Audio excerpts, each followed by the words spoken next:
నమస్తే. నమస్తే సార్. ఏం పేరు సార్ మీ పేరు? షేక్ అహ్మద్. హేమంత్. ఓకే.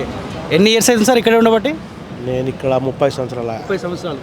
అంటే ఈ ఆర్మూర్ నియోజకవర్గంలో ఎంతమంది ముస్లిం ఓటర్స్ ఉంటారు సార్? అంత ఐడియా లేదు. ఇక్కడ నేను మామిడిపల్లి ఏరియా కానీ చాలామంది ఉంటారు కదా? ఉంటారు. ఇక్కడ మా ముస్లిం ఒక 500 ఓట్లు ఉంది ఇక్కడ మామిడిపల్లిలో.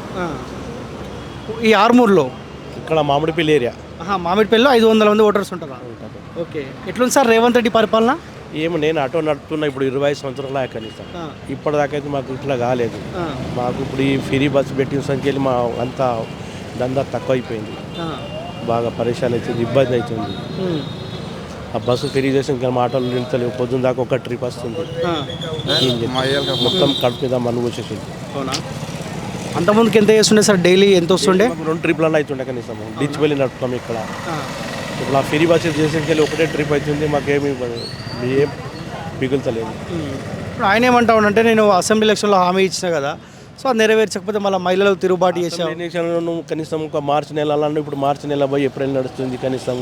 ఇప్పుడు నువ్వు ఫ్రీ బస్ పెట్టినా కూడా నీకు కూడా లాభం లేదు కదా, అది వేస్టే కదా. మాకు ఇప్పుడు ఇక్కడ ఇబ్బంది అవుతుంది బాగా. కనీసం మాకు ఏమైనా ఇస్తాండి అది కూడా చెప్పింది ఏం లేదు. అదే నడుస్తుంది. 10,000 రూపాయలు ఏదో ఇస్తా అన్నాడు అనుకుంటా. మీకు రూపాయలు లేదు ఇప్పటిదాకా. అంతేనా? ఇప్పుడు మీ ఆటో కార్మికులు, ఆటో నడిపేట వాళ్ళంతా వ్యతిరేకతతోటే ఉన్నారా? వ్యతిరేకలే.